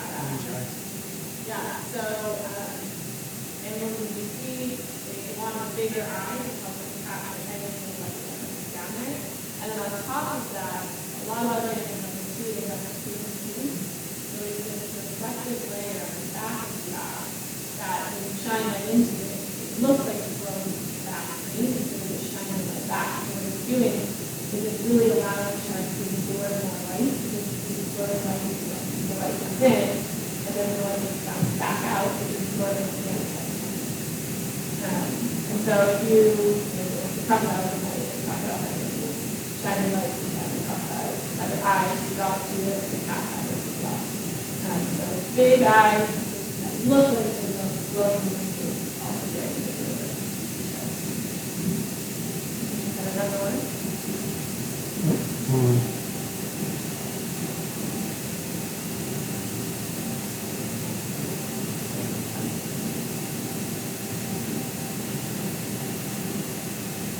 This is in Bermuda, not quite as deep. I think we were only at about 300 meters.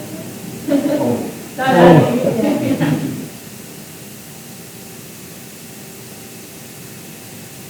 Easy dog fish.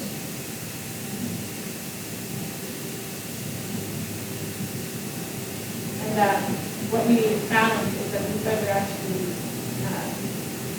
coming to sugar. They're schooling. And so we've had, I think like max and most numbers that we've had in the same one to about 11. It's pretty cool.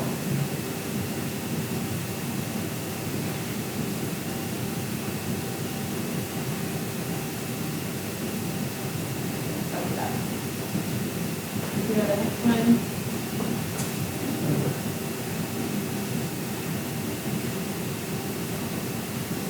Another thing that you see in the sea Philippines is gigantic.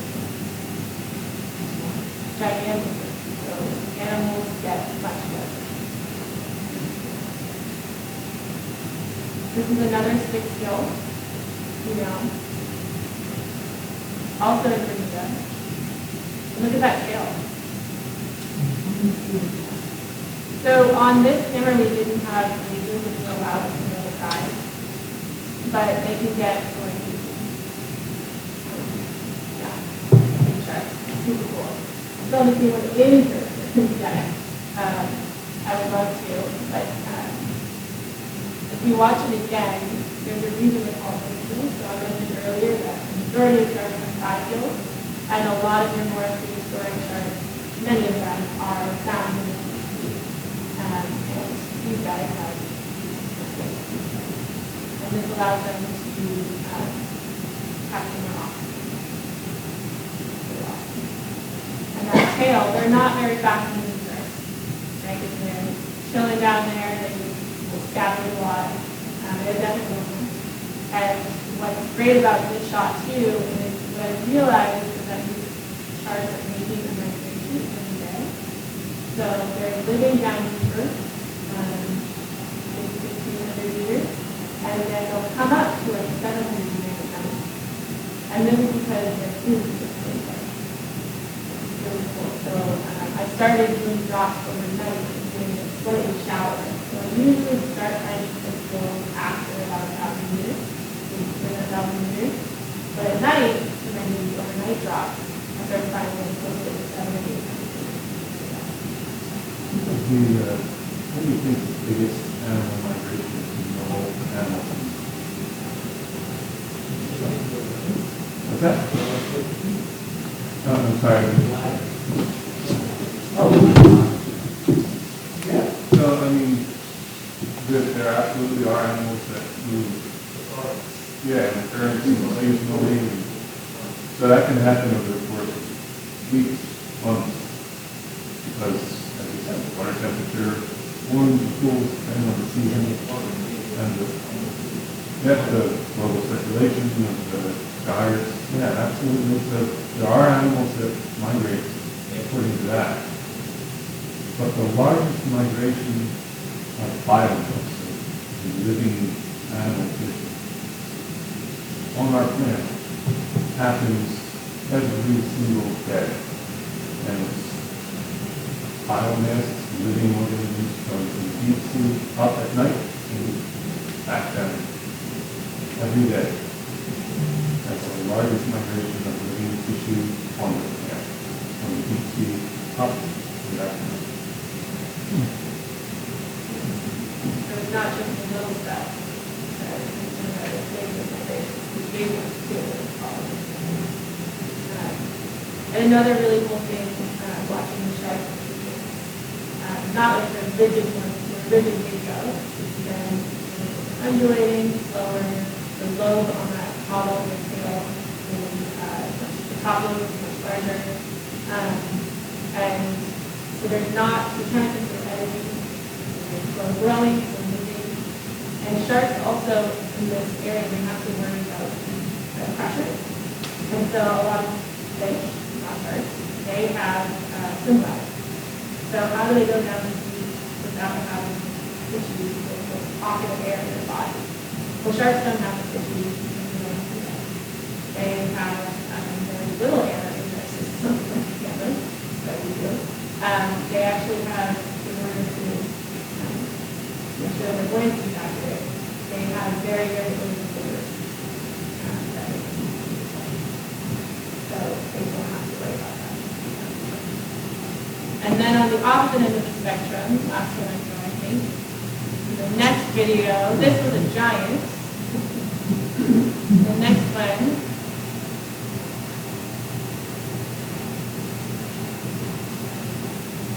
not giant. And the lantern shark, the Bellagala lantern shark. And we had to do a portion of the videos. But if you go watch him as he comes in, you see how he's really shiny there? You guys know what that is? Why is he shiny? Yeah, bioluminescence. These are glow in the dark sharks. So these are sharks that have what is called photophores along the body. And that allows them to make their own light and make their own light. So like I said, there's no sunlight in these seas, but there is light that's being generated by the images themselves. And so it's thought that it can be used that the males and females are much of the time when they're saying, hey, that's cool, we're going to come without having to be super close to each other,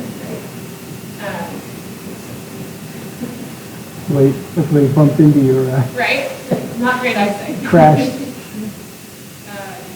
And the video that I have ready that you guys all first watched in, this one was taken in Kenya, first one was taken in South Africa. And I had about 6 or 7 of them on frame at once. So these are actually all those school trips. And they hang out together. Super cool. Super cute. And I know they're going after me to try to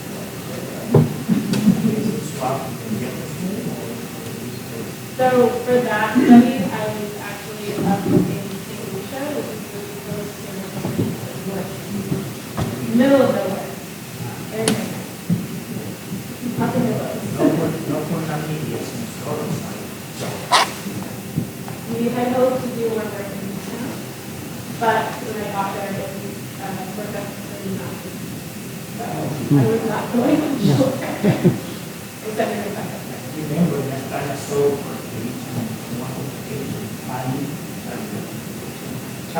yeah. Yeah, There's a lot of in South Africa, there's a lot of there's sharks, right?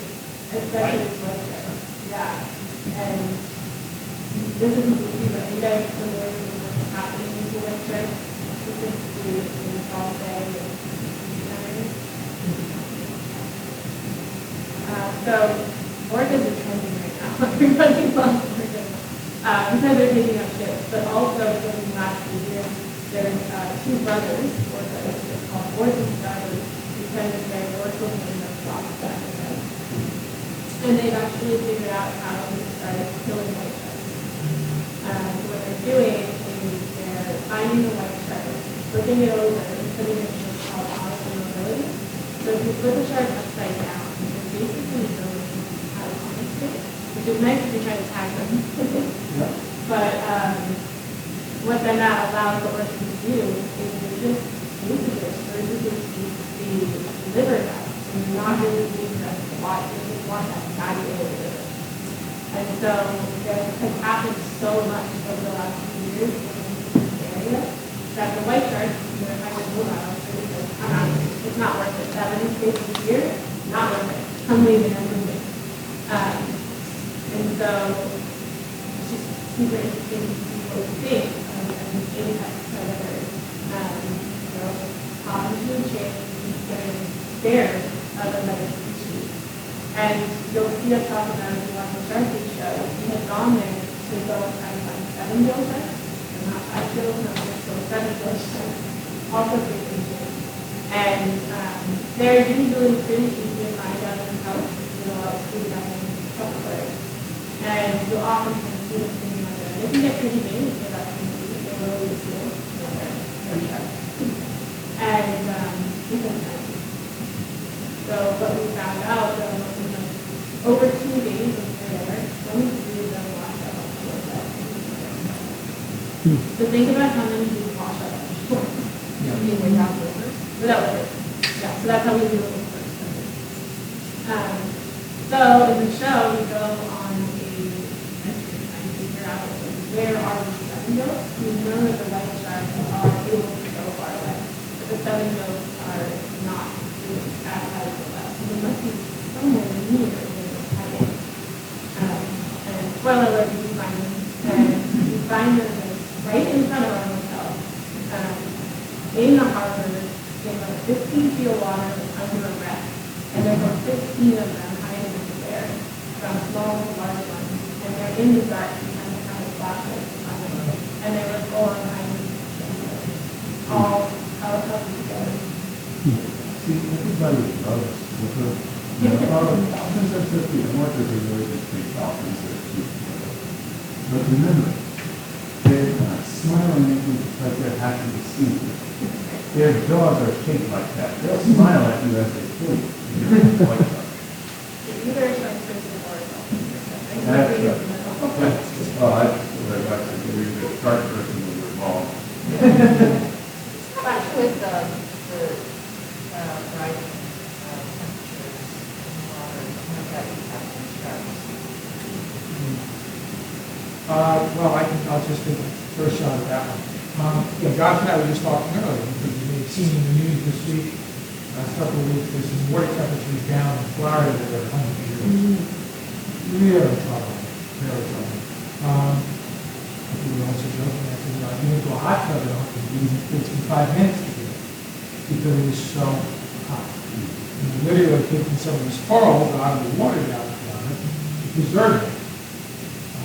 Watching the street, the vault, everything's up in frozen solid, so something catastrophic happened. Really disturbing, frankly. We have some videos of my presentation of the Walmer River to the vortex 3 years ago, screenshots, of August 6th, August 6th, August 6th. And of course, there's a lot of concerns about what it does with certain species, a whole bunch of things. Cascading alcohol sharks, for example, but some of the sharks appear typically not here. And you've got some cool water that may not move, so now you're compressing the area. You may have the large white sharks with younger years, the large white shark with juveniles. As Josh said earlier, the sharks get hungry, so we're concerned about the population of these younger sharks that can inherit. And we have some separation now, and water temperature helps with that, and trade helps with that with these seals, and being inshore versus offshore. But as these water temperatures warm and things, most of these things out there, are cold blooded. They need to surround themselves in water that they're comfortable and that they can function. Josh is going out and with his wife and going down to the feed, like, hey, just forewarning you, I know you're coming down for it, but right now, we're not seeing a lot of that stuff, because the water is so high. So, very troubling, disconcerting, and that's why I like to say to the young people, listen, don't think that we've learned anything about sharks, far from it. You know, earlier in the slide, we have the megamouth shark. If you go back, I don't know, 35, 40 years, 1976 or something, we found it. And we said, what is this shark? So even the things that we know today, when these water temperatures rise 2 degrees, or 3 degrees, or 4 degrees, throw a bunch of it out. Start again. Why? What's going to happen now? How is this going to domino? How is this going to affect the rest of the ecosystem? Which is why I say to kids, don't worry about the fact that, the great white can live for 70 or 33 years to reproduce. Much bigger fish to fry, not problem with depression, but much bigger problems to solve, and how all this stuff integrates, and water temperature is a big factor there. And frankly, at 61, pretty disturbing, because I didn't think I'd see much to do water temperatures in my lifetime. And they're here, and probably not going to go anytime soon. Local still on it. I was just out earlier this week looking for blue sharks. Blue sharks, you say, okay, well, it's 60 Fahrenheit. That's good blue sharks. Rhode Island, middle of July, you can stumble upon some pockets offshore. You can stumble upon pockets which is warm in the water, 70 degrees. But generally, if you're looking at the sea surface temperature map, you can find pockets in the mid-60s. You just gotta know where to go. We spent all day out offshore and covered, we saw the last long, 100 miles. 100 miles, yeah. The water temperature never dropped below 72 degrees. Not a blue shark could be seen. And that's temperature that is there even in August, September, in Rhode Island. And we cover 100 miles, lowest it is 72 degrees. The highest it was 78 degrees. Really? Yeah. We on average about 35 miles. Literally, Josh tagged the Makos. I don't know if the Makos you saw, you want to do it, and he gave me the numbers. He said, here's where we tagged it, and I called him. Because I said, did you guys go to them? So everything's got a name on there, right? The fingers, the dog. He says, did you guys go past the claw? He says, he did. I said, you're kidding. Because he came out of Mystic, Connecticut. Came out of Mystic, came past Block Island, came past the Rhode Island coast, kept going towards Washington. And I'm like, why? Why? Because 75, 76, I was like, oh no. All that, so of course, we're doing a study on blue sharks. Josh has got like a minute study of the females with few and far between, maybe 1 in 25 females. And so we've got a few things going on with blue shark. And crazy. Whereas before, water temperatures, they'd be here in big numbers all summer long. Mm-hmm. Now it's become a little bit more, get them in June, because they're going to keep going. And then catch them in October when they're coming back. And I've got a part of 1,000 sharks, so I detail logs on every shark I caught, the date, the water temperature, the date, the size, the sex, all that stuff on every one of them. And the numbers are just, the numbers don't lie. And the numbers of blue sharks keep moving north because of water temperature. So it's just not conducive for that anymore. And eventually, how far do you have to go? What kind of shark is called? What kind of shark? I didn't get it. Blue shark, white shark, or So which sharks are saying? night?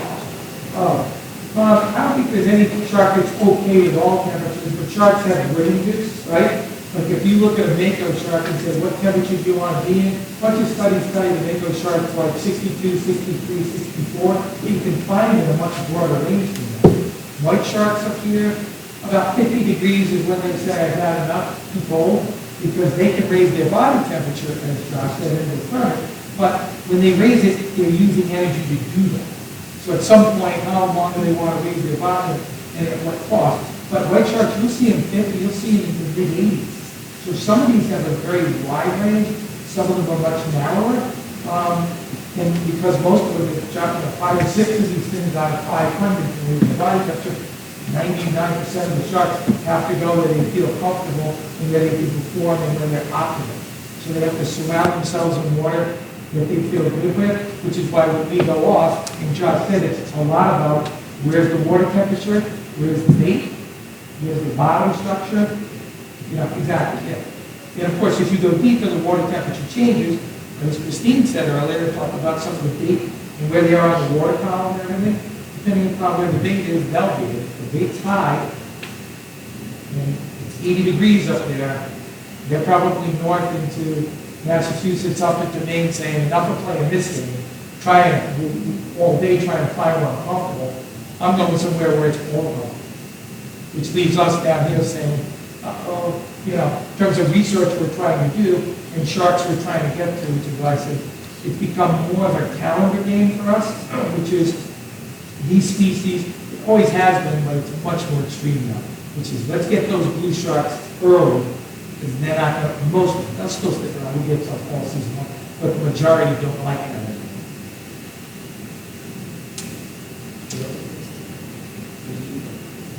What kind of noise you like? Do you speak Spanish? What kind of noise do they not like? Exactly, because they are in the water. What kind to do, you don't Oh. like it.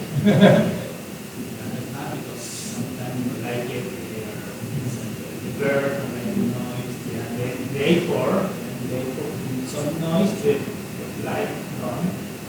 What kind of respiration in the water, you don't like it.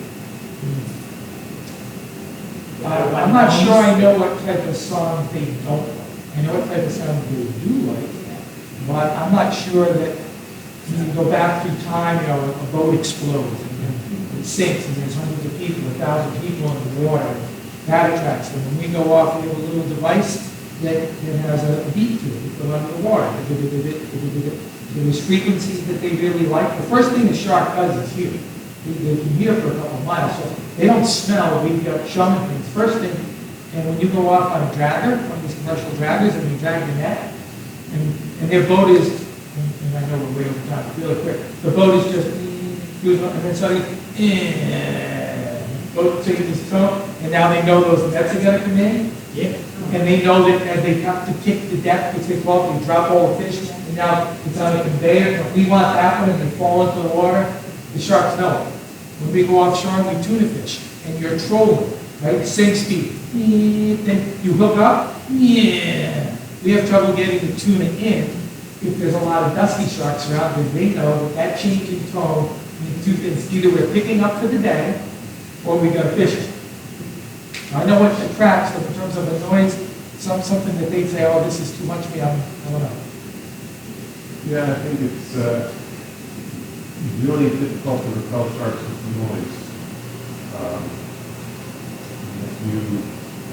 If you think about water in general, sound behaves differently in the water, right? So you know that sharks like low frequency stuff, low frequency sounds.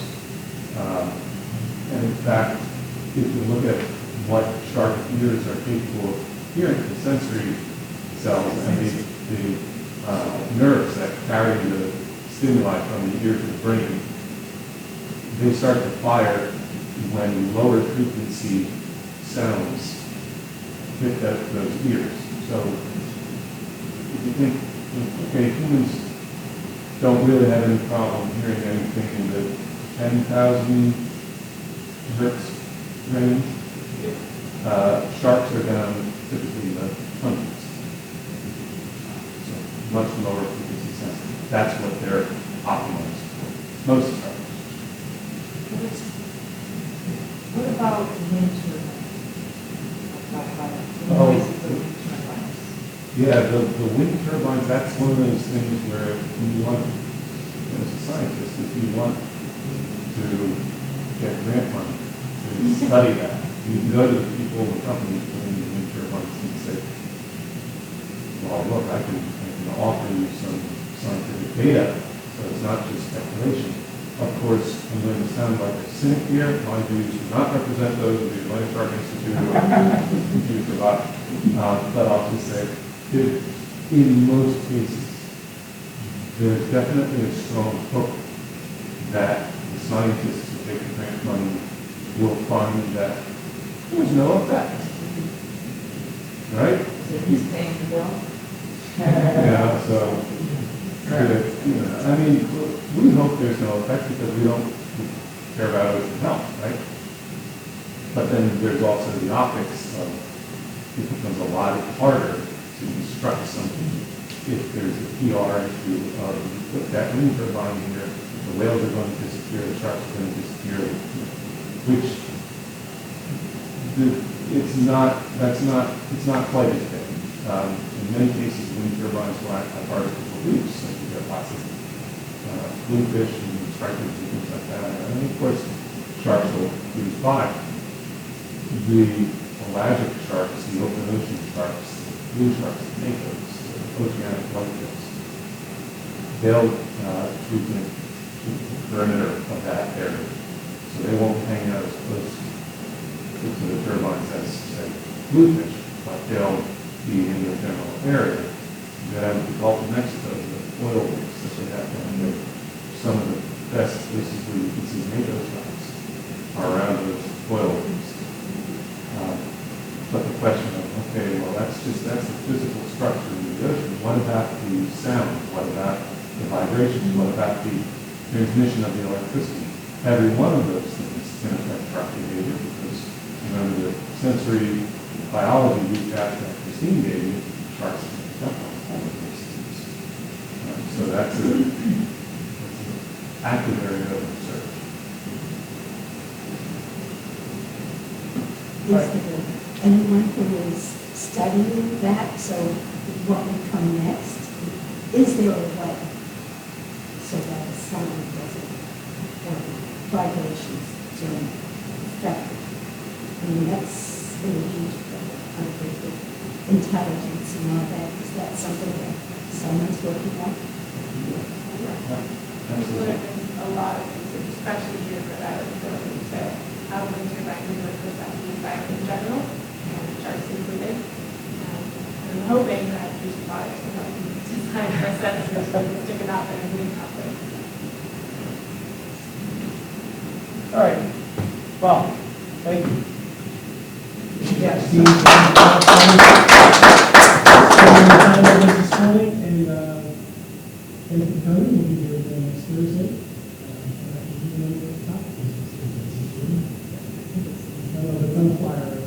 Okay. There's still coffee and pastries. You don't have to rush out. Stay. Questions, answers, talk, network. This is all about. So again, thank you for coming, spending the Thursday morning with us. Thank you. Thanks. Stay in a cool place. Yeah. All right.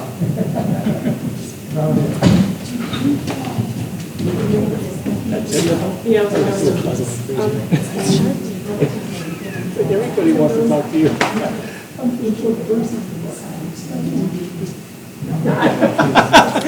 People don't understand at me. You can leave this, you don't have to. If some, I mean, if people want to talk to me. That was great. Cool stuff. People usually get like strong pocket back when you talk about sharks. Great. Yeah, but yeah, you just present it, so it's like, no. So really nice. They're gonna live, they're gonna do their thing, they're gonna. Right. Yeah, I think. Good news is we'll be judged. Brought awareness to sharks. Bad news is we'll be charged brought awareness to sharks.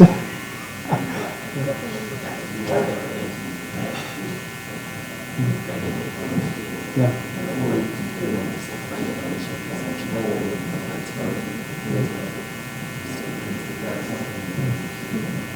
Was that, with your system, down the bottom, did they have issues with it getting hung up down there?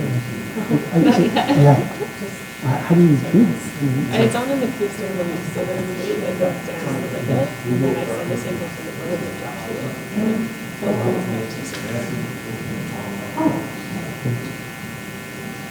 So it's untethered, yeah, which is crazy. Yeah. But you don't have What juice? Where do they juice them? Public change. something that. So I joined later. I didn't. I was calling it a vendor because when I came on, we basically started the company. Before that, it was like an LLC that Matt was using to like fund his passion projects. Yeah. And so I was like, we'll change the name when it's time. When it's time. Yeah. People think it's a shake. I know. A shake company. I'm leaving the robots everywhere, so we're gonna do that's in the next couple of months plan. One step at a time. Exactly. We'll get there. And then you have websites for them to build, places. Gotta go to another group.